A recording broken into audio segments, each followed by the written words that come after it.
Joe Jorgensen wants to ensure all your freedoms all the time by bringing the troops home and stop meddling in other countries' business and ending the war on drugs, ending qualified immunity. The list goes on and on and on. The Republicans and Democrats have almost nothing separated them outside their rhetoric. So what do? They have to keep us distracted and divided. So instead of saying, well, hi, I'm Donald Trump and Joe Biden's pretty much 98% like me, we disagree on a few issues and mostly it's about rhetoric, and so vote for me. Instead he says, I'm Donald Trump and if you don't vote for me, you're voting for an America-hating communist. And Joe Biden shows up and goes, I'm Joe Biden and I don't remember where I am. No, Joe Biden comes up and he says, I'm Joe Biden and if you don't vote for me, you're voting for a Nazi that wants to brutalize people of color. And instead of the reality, which is that they're both sociopaths and you shouldn't vote for either of them, now they've got us nice and divided. Now they've got us arguing over you're a communist, you're a Nazi. We're fighting our own friends and loved ones and neighbors. They're turning into our adversaries. And the reason that we're having to do that, the reason they're putting us in that position is so that we don't take a step back and go, oh, I see, they're both on the same side. That's what that's all about. So what do? We do what we're doing. We do this bus trip, we do everything else. We do campaigning around, we tell people that, we do viral videos, and you guys do this too. When I said we need you, that wasn't a pander to get your money. If you don't give me a penny, we still need you. You are the ones that are talking to your loved ones and neighbors and saying, no, it's not left and right, it's not conservative versus liberal, it's us versus them. It's us, the American people, versus a relative handful of incredibly powerful and cynical sociopaths who are imposing themselves on us and then giving us the bill for the cost of it. And that's what we have to do. We keep plowing ahead with it. And thank you. I appreciate the fact that you understand that, and that's what we have to do. Thank you. And do you have any hope about the two-party system ever changing in America? Well, I lived in Europe twice, and so over there they actually have more than two parties. They kind of view us as odd that we only have two parties, and as Spike was saying, they've kind of grown into the same position. So it used to be that the Democrats were bad on the debt. They used to spend. Every problem needed more money. And the Republicans were supposed to be the conservatives that didn't spend, but actually now they spend as much as the Democrats. So there isn't really any difference between the two of them. And a lot of people are saying, whatever happened to that argument? Only the Libertarian Party says we should live within our means, just like your household, right? You can't just, they can print money, we can't. I have friends on both sides of the political spectrum, and they can't talk to each other now because they're so polarized at this point. A lot of people are probably libertarians and they don't know it. They have the wrong perception of what a libertarian is. And so if libertarians can figure out how to get out their message, I think a lot of people will resonate with it. And I think that's one of the failings we have today is people don't understand why they have their position. They just have their position and they know that's it and the other side is wrong. So we definitely need to get to a place somehow where we can have dialogue with people who don't agree with us. Next year, you guys are in office. What would you want to do on your first day? The first day, I think a lot of people get pardoned on the first day. I think that's like an immediate thing. Victims of victimless crime laws, whistleblowers, pretty much everyone that you can think of that has been brutalized and victimized, and even including some posthumous ones, because there are some people who died without the justice they deserved. Would there be any effort to look back into cases such as like with Breonna Taylor and Duncan Lemp and officers that have used their power to murder with their power for execution? Absolutely. We will look at when government actors have infringed blatantly on the rights and lives of the American people. So yes, perfect example, Breonna Taylor, Duncan Lemp, Ryan Whitaker, George Floyd, these people, Tamir Rice, people that were victimized by the police state. Yes, we will absolutely be looking at that, and more importantly, or I shouldn't say more importantly, just as importantly, by ending qualified immunity, both they and anyone in the future knows what will happen to them, and that they'll be held just as accountable as any one of us would be held if we did a similar thing. Thank you. By the way, show everyone your flag real quick. So folks, at most of my stops, I have been greeted by a happy band of a few dozen men and women in this beautiful tropical floral decor who were heavily, heavily armed. And I have never felt safer, and neither have any of the other people there. Now, unfortunately, because of the way the laws are here, thanks to the Mulford Act and other California state gun laws, we can't have open carrying here, and that's unfortunate. That ends with Joe Jorgensen in the White House. The saying, "don't tread on me," is, how would you put it best? Get out of my life, leave me alone. It's not so much of an active, aggressive force. It's just simply that, don't tread on me. Or now we're trying to adopt more of a don't tread on anybody approach. Right now with police departments across the nation. If they feel uncomfortable with a protest, and what we've even saw here in Orange County and Los Angeles when I was part of the protests over there, is they deem unconstitutional curfews and say, hey, now you're breaking the law. Well, they made it illegal for you to be there. That was a law that they broke.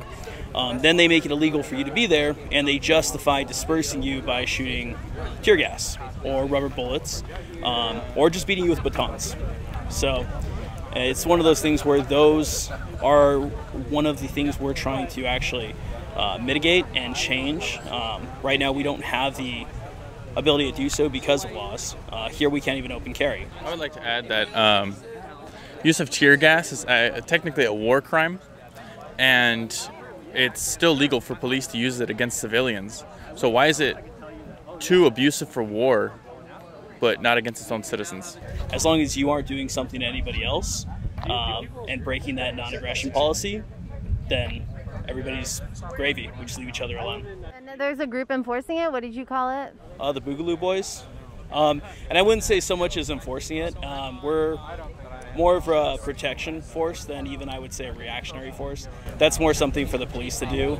We really don't have the legal standing or even the numbers. Like, we got 2 of us out here today. I'd like to put this out there for anyone watching.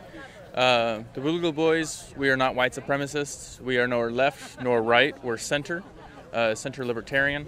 And we stand for rights for all. It doesn't matter if you're black, white, brown, any other color of the spectrum. Does the media just paint a bad picture of you guys, or is there any? We're labeled as white supremacists. We're labeled as far right. We're labeled as, far right militants or any insurgents. But we believe in the non-aggression principle, where it's fuck around and find out. If you attack us, we will respond back with equal or greater force. What would you say to people who would be worried about armed civilians versus police possibly getting in a shootout or anything like that? If anything, I think it's actually better. Armed societies are polite societies. If you know that the guy next to you probably has a gun, you're going to sleep a little bit safer knowing that your neighborhood is a little bit more protected. You don't have to wait 30 minutes for a police response that you have to hope is going to be in a response that's positive to you. If you're of any kind of color, you have a big chance of, even if you call the police, you survive whatever encounter it is. Let's say it's a home invasion, and you take down your target that then enter your home, you still have a pretty high chance of the police then entering your home and killing you. So I think a armed populace is something that is scary right now because it's not something we're used to.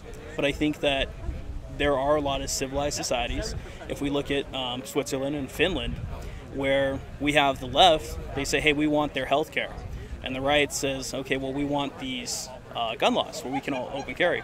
We have countries out there that are doing both of these things. What do you call it when the police don't announce themselves? No-knock raids? Yeah. No-knock raids are unconstitutional. It's you're not getting a right of due process to be accused before innocent until proven guilty. It should be a formal charge. Yeah, it should be a formal charge before getting raided. And even the active raid, you're entering private property without consent, which is unlawful. And I've had a couple intruders in my house before that have been warded off with firearms, and I've never had to take a shot, or I've never been close to having to take a shot. But if a police came into my home and I thought it was an intruder, meeting armed force with armed force, I'm most likely going to die. Right. Yeah, like Spike mentioned, Breonna Taylor. That was an example. Duncan Lemp. Duncan Lemp, and also the name Christopher Ledbetter, who was trying to expose pedophilia within the McLeod Police Department in Oklahoma. and off-duty police departments were trying to assassinate him and pull him out of his car. And they actually got government agencies. They had, I believe, the FBI was involved and the FBI ATF. was involved, yeah. There was a couple charges formed up, and there's actually a couple legal processes still going on. Some GoFundMes for Christopher Ledbetter. So that's another instance where it's just honest people trying to protect their homes and getting their lives ruined by agencies. Also, stop the NRA. The NRA, they have worked with Joe Biden for years on end to write in multiple bills, and I hate when people link us into NRA because they are not a part of us. They are moving farther and farther towards the left. What is the NRA even trying? What is their goal right now? Money. Money. That's all it is. They're not for gun owner rights. They're not for gun owner politics. It's for money, and they lobby for who's going to give it to them. That's all it is. It's just another agency that needs to be eradicated. Or not agency, but what would you call it? Business? Association. Yeah, no, I mean, it is lobbying business. group. Yeah, business. What are some of the main issues with Biden or Trump that you might have, or some of your other volunteers might have? Mainly their disrespect for the American people as a whole. I see them just spewing out rhetoric, a lot of just getting people to come behind their side, saying that they believe in this group, or that they don't believe in this group or that group. But I don't see them actually doing any policy, any actual change to support the things that they claim. It really just seems that they're both just trying to encourage hatred amongst the groups that are not behind them. And that's not something I can support at all. What would you tell people who are, voter shaming, or saying, oh, you're throwing away your vote if you're voting third party? I would not vote at all if my only two options were Biden or Trump. I can't back either one of them. So voting for Joe is not throwing away my vote. Not voting at all would be throwing away my vote. I really liked what he said about, Breonna Taylor and George Floyd. A lot of those things are happening and we aren't aware of it. And it's really scary that people that are supposed to protect us, like law enforcement, are getting away with basically, harming other people, and I just don't think that's right. The thing is, I think a lot of, especially young people, don't vote, and they don't think that their vote matters, which is why I didn't vote for so long, but it definitely matters.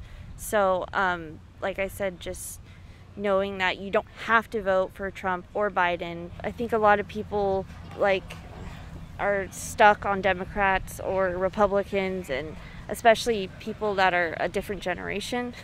I would say keep an open mind, definitely look at her policies, and look at everyone's policies and see before you vote. Don't just go into it blindly. So hopefully our message will start attracting, especially younger people. The old parties wrap everything of doing it for the children, but if you look at the amount of debt that's being piled up for the children, if they were really for the children, I don't think they would have those policies, but it's all run by crony capitalists. Type companies, and the politicians are in bed with them, so of course they're going to give them what they want, and they get money back to run their campaigns and stay in Congress forever. So we got to break that at some point. We'd really like to see her in that debate. Of course, with a 15% polling requirement to get into the debate, when the polls don't ask about her, it makes it really hard to get that 15%. So people really need to speak out and say that she needs to be in the debate, because it's not fair to have somebody who is the third largest party in America, who will be on the ballot in all 50 states plus DC and Guam, not able to say their piece to the American people. The thing about people saying don't vote third party because you're wasting your vote, they're just playing into the duopoly. If enough people vote third party, there will be the third party represented. It will be three options that are the main. And I generally don't agree with people who say don't vote third party because you're wasting your vote, because you're not wasting your vote. I don't even think just 3 options is enough. I think people need to have more. If you want to have 70 options and that's too difficult, well, then you don't have business voting. But if you're not going to vote because you can't vote third party and you don't want to vote for either pedophile, then, I'm not going to shame you. Okay, fine, don't vote for a pedophile. I think educate, learn the better option. But, with just no voting for pedophiles. We're not doing that in 2020.